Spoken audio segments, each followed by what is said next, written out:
Baik, Assalamualaikum warahmatullahi wabarakatuh. Salam sejahtera bagi kita sekalian. Semoga kita dalam keadaan sehat walafiat serta senantiasa diberikan semangat di dalam menimba ilmu. Baik teman-teman, mari sebelumnya kita berdoa terlebih dahulu. Berdoa menurut kepercayaan masing-masing dipersilahkan.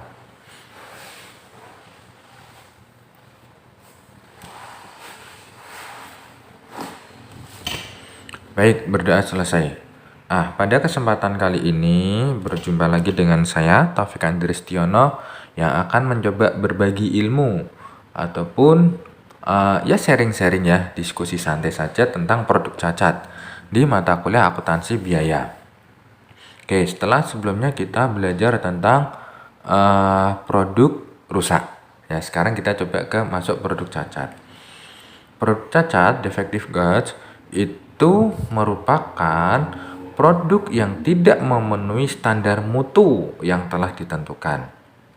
Tetapi dengan mengeluarkan biaya pengerjaan kembali untuk memperbaikinya, produk tersebut secara ekonomis dapat disempurnakan lagi menjadi produk jadi yang lebih baik. Jadi memang ada beberapa kata kunci.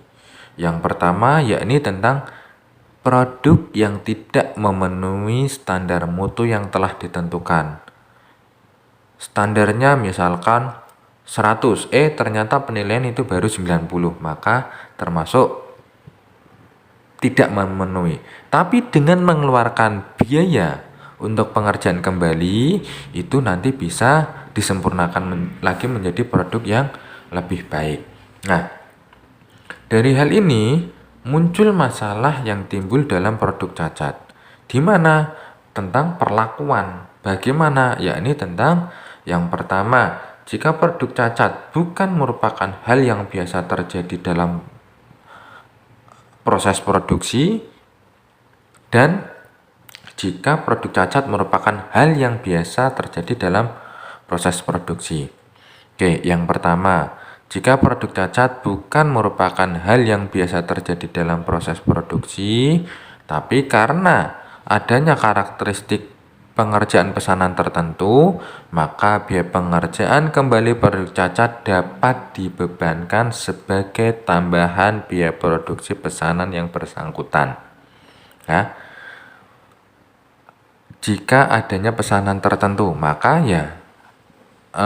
biaya produksinya bakal dibebankan ke pesanan tersebut. Lalu yang kedua, jika produk cacat merupakan hal yang biasa terjadi dalam proses pengerjaan produk, maka biaya pengerjaan kembali dapat dibebankan kepada seluruh produksi dengan cara bagaimana? Dengan cara memperhitungkan biaya pengerjaan kembali tersebut ke dalam tarif BOP. Ya. Biaya pengerjaan kembali produk cacat yang sesungguhnya terjadi dengan cara mendebitkan ke rekening BOP sesungguhnya. Jadi ini penggolongannya kurang lebih seperti ini. Dilihat dulu apakah itu ada pesanan tertentu atau memang itu terjadi secara lumrah. Oke, ini ada contoh. Yang pertama, pencatatan produk cacat jika biaya produk cacat dibebankan kepada pesanan tertentu. PT Rimendi menerima pesanan 100 satuan produk X. Biaya produksi yang dikeluarkan untuk mengelola produksi tersebut meliputi biaya bahan baku 40.000, biaya tenaga kerja 25.000, dan BOP dibebankan atas dasar tarif sebesar 200.000 dari BTKL. Berarti berapa teman-teman? Ya, berarti 50.000, yakni dari 200% dikalikan 25.000. Nah, setelah pengolahan 100 satuan produk X tersebut selesai, ternyata terdapat 10 satuan produk cacat yang secara ekonomis masih dapat diperbaiki lagi, di mana biaya pengerjaan kembali 10 satuan produk tersebut terdiri dari biaya tenaga kerja langsung 5.000 dan BOP pada tarif yang biasa dipakai. Berapa itu? Tadi yakni 200% dari BTKL. Sehingga kita memerlukan pencatatan jurnal sebagai berikut. Jurnal pencatatan biaya produksi 100 satuan produk X meliputi BDP BBB 40.000, BDP BTKL 25.000, BDP BOP 50.000. Ini di debit ya. Ini yang dikredit meliputi persediaan bahan baku 40.000, gaji dan upah 25.000, dan BOP yang dibebankan 25.000. Oke. Lalu jurnal yang kedua, jurnal pencatatan biaya pengerjaan kembali produk cacat jika biaya tersebut dibebankan sebagai tambahan biaya produksi pesanan yang bersangkutan. Nah, berarti ini memiliki pesanan khusus ataupun pesanan tertentu. Kita lihat BDP BTK 5.000 di debit, BDP BOP 10.000 di debit ya. Tadi ya info sudah ada di soal. Lalu yang kredit meliputi gaji dan upah 5.000, BOP yang dibebankan 10.000. Oke. Lalu pencatatan jurnal yang terakhir tentang pencatatan harga pokok produk selesai. Bagaimana? Yang pertama, persediaan produk jadi 130.000.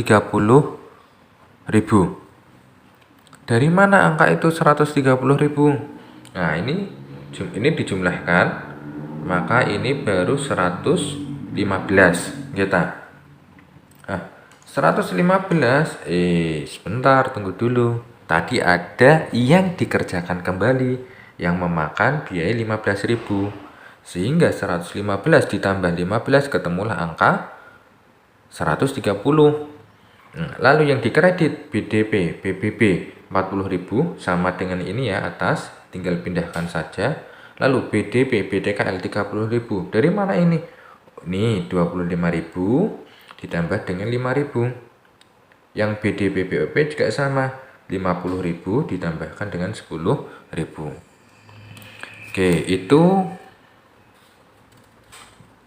contoh yang pertama, ketika produk rusak dibebankan kepada pesanan tertentu.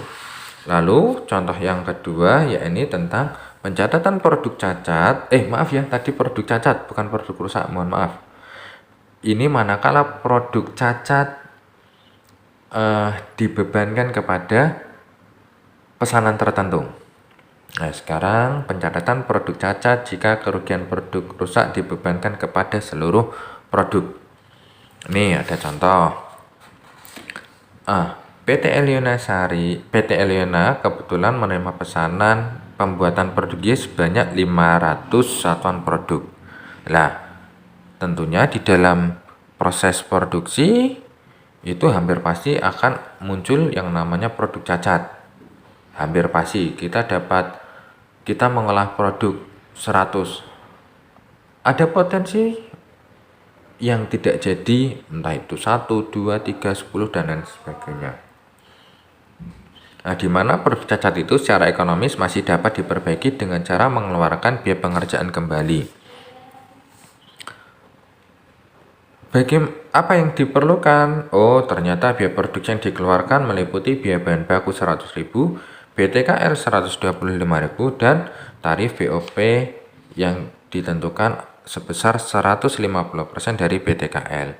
Berarti 150% dikalikan dengan 125.000. Setelah pengolahan 500 satuan produk Y tadi, ternyata terdapat 50 satuan produk yang cacat, di mana produk cacat itu masih bisa untuk diperbaiki dengan catatan menambah biaya pengerjaan, di mana terdiri atas BTKL 10.000 dan BOP yang atas tarif yang dipakai, yaitu 150% dari BTKL.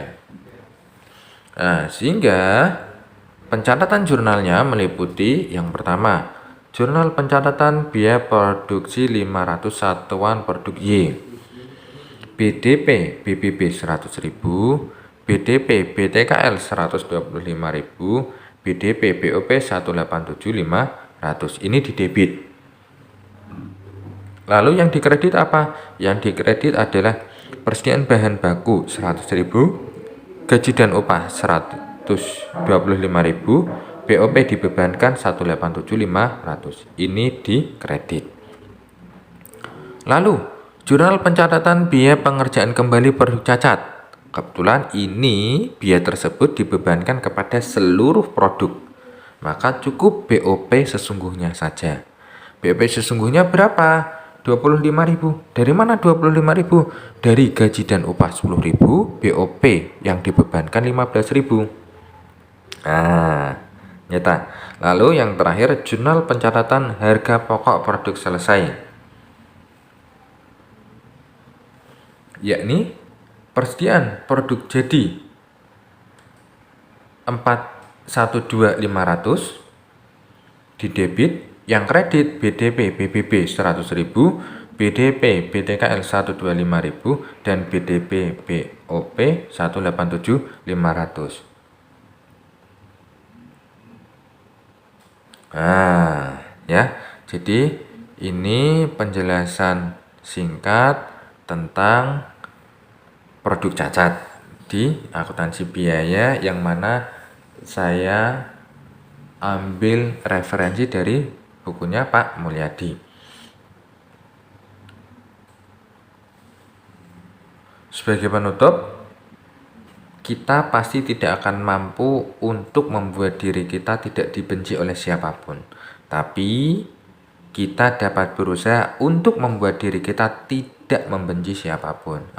Semoga yang sedikit ini bisa bermanfaat, bisa difahami. Saya mohon maaf atas segala kekurangan, mohon maaf atas segala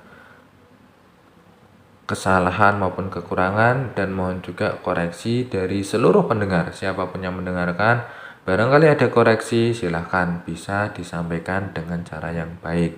Semoga kita bisa berjumpa di lain kesempatan dalam kondisi yang lebih baik. Dari saya, Taufik Andristiono, pangapunten matur nuwun. Assalamualaikum warahmatullahi wabarakatuh.